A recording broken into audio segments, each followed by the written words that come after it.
दोस्तों नमस्कार। आज की वीडियो में आपको बता देते हैं कि समाज एक दूसरे पर जलती रहती है, वैसे ही सरकारें एक दूसरे पर जलती रहती हैं और इसका बेस्ट उदाहरण आपको इस वॉइस आवाज़ के बाद मिलेगा। इसी तरह से आपको बता देते हैं कि 1 रुपये में अनाज में मिलता था, इस तरह से 1 के रुपये में अनाज छपा है और आज 1 रुपये में ठेंगा छपा है, इसलिए आज 1 रुपये में ठेंगा भी नहीं मिलता है। इसी तरह से आपको बता देते हैं कि मध्य प्रदेश के अतिथि शिक्षकों का इतना संघर्षशील रहा, किंतु सरकारें एक दूसरे पर कीड़ा उछालती रहती हैं, अर्थात एक दूसरे पर थोपती रहती हैं। आइए बेस्ट उदाहरण से समझते हैं यह उदाहरण।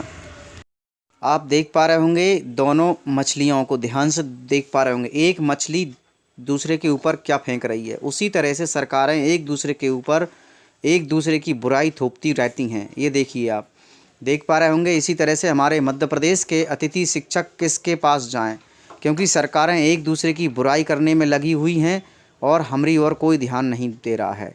इस तरह से यह उदाहरण बेस्ट है। और इधर माननीय मुख्यमंत्री श्री शिवराज सिंह चौहान और ज्योतिराज सिंधिया के बड़े बड़े वादे होने के कारण आज हमारा मध्य प्रदेश का अतिथि शिक्षक सड़कों पर भटक रहा है। इस तरह से बस एक ही आस है कि हमारे मध्य प्रदेश के अतिथि शिक्षकों का नियमितीकरण कब होगा।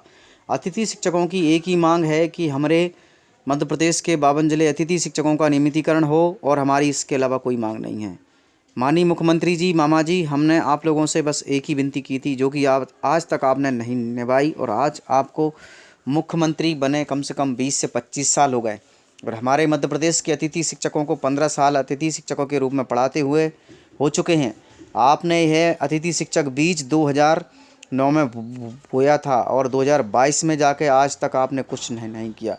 इसी के बीच अतिथि शिक्षकों की आयु 62 वर्ष और सेवानिवृत्त अतिथि शिक्षकों की आयु 65 वर्ष की है। कैसी भिन्नता है आपकी सरकार में।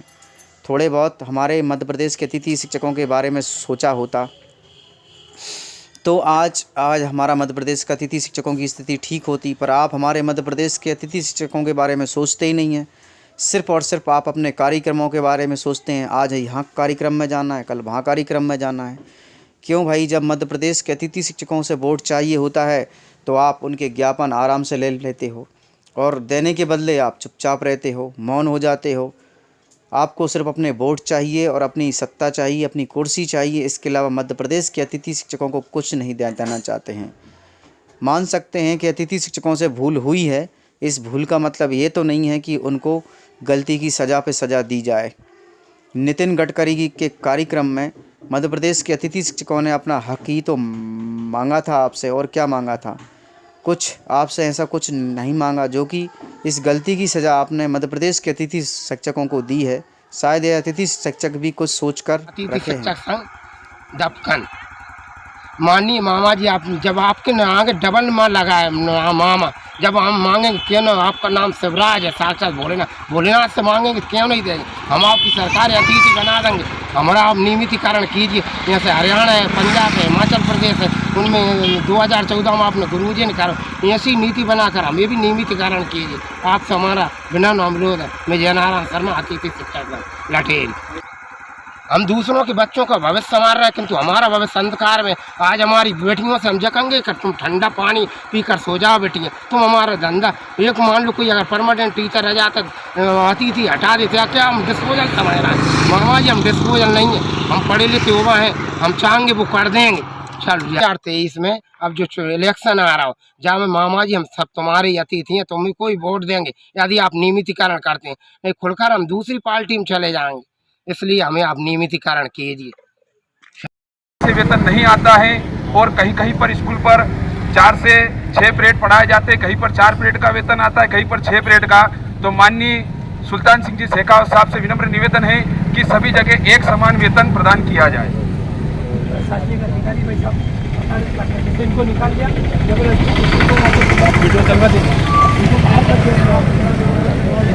जबरदस्ती बाहर कर दिया, ये भी जबरन बाहर कर दिया। विगत कई समय जैसे स्थानीय मुद्दे भी आया और उज्जैन जिले में अन्य जगह के मानदेय निकल रहा है, इनका नहीं निकल रहा।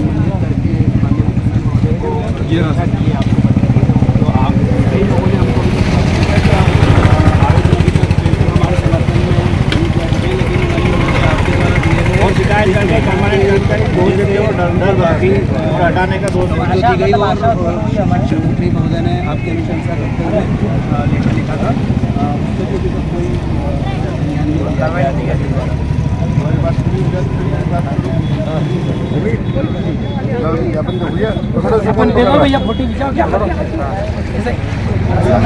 अभी गुजरात में शिक्षा मंत्री हमारे साथ में थे, उनसे विस्तार से चर्चा हुई। उन्होंने बताया कि मैंने मेरा काम कर दिया है, अब रहा सवाल आगे का, तो वो सरकार से बातचीत चल रही है। मैं आपको आश्वस्त कर सकता हूं कि इसी माह के अंदर ये जितना मैंने आपको बताया, इतने सारे क्षेत्र के लोगों के संबंध में माननीय मुख्यमंत्री जी से भारतीय मजदूर संघ के नेतृत्व में एक शिष्टमंडल मिलेगा और मिलकर के इन समस्याओं का समाधान सुनिश्चित हो, इसके लिए विस्तार से चर्चा होगी। आंगनवाड़ी की बहनों को बताना चाहता हूं। भोपाल से खबर आपको बता दें, जहां अतिथि शिक्षकों को लेकर पूर्व मंत्री सज्जन सिंह वर्मा ने ट्वीट किया है। मध्य प्रदेश के अतिथि शिक्षकों को कमलनाथ का बड़ा वचन, सरकार में दोबारा वापसी करते ही अतिथि शिक्षकों को करेंगे नियमित। कैबिनेट की पहली बैठक में अतिथि शिक्षकों को करेंगे नियमित, ये ट्वीट किया गया है। सज्जन सिंह वर्मा ने ये ट्वीट किया है और ये वचन दिया गया है। मध्य प्रदेश के अतिथि शिक्षकों को कमलनाथ का बड़ा वचन, सरकार में दोबारा वापसी करते ही अतिथि शिक्षकों को करेंगे नियमित। कैबिनेट की पहली बैठक में अतिथि शिक्षकों को नियमित करेंगे। ये एक वादा, एक वचन शिक्षकों को, जो कि लगातार पिछले कुछ विदिशा से मुकेश टंडन के पास गए अतिथि शिक्षकों ने नियमितीकरण की मांग की है और अतिथि शिक्षकों को शीघ्र संपर्क साधने की बात मुकेश टंडन जी ने कही है। आइए सुनते हैं।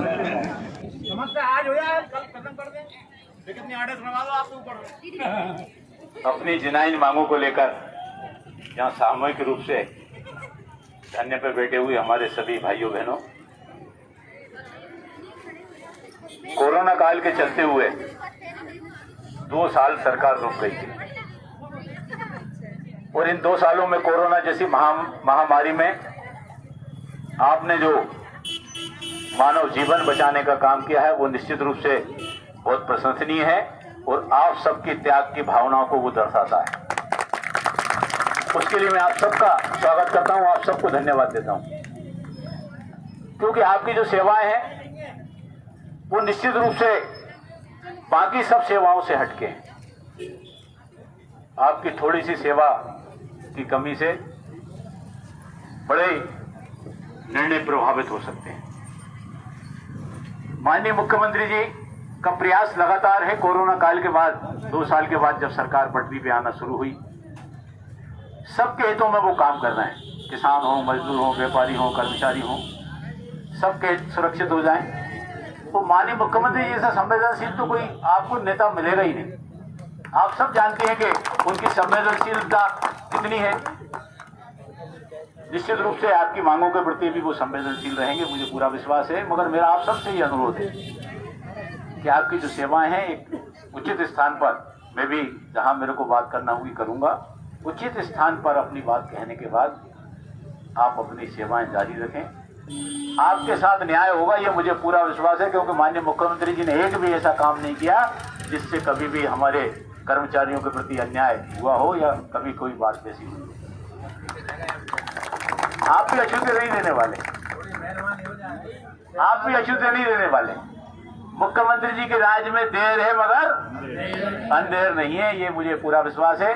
मैं भी आपकी बात करूंगा, मगर आप सब अपनी जो है उचित प्लेटफॉर्म पे अपनी बात करके निश्चित रूप से, भगवान ने आपको ऐसा सेवा का अवसर दिया है। एक परिवार में माता पिता की सेवा करने का एक ही पुत्र को अधिकार, एक हक मिलता है। मुश्किल से दादा दादी की सेवा कर पाता है, 2-3 लोगों की सेवा कर पाता है परिवार में। और आपको तो जो अधिकार दिया है वो कितने माता पिताओं की सेवा करने का दिया है, और उससे जो आपको पुण्य प्राप्त होता है उससे निश्चित रूप से मैं ये मानता हूँ कि आध्यात्म की दृष्टि से ये लोग परलोक तक से डरता है, हमारे यहाँ ऐसा कहते हैं, सेवा से।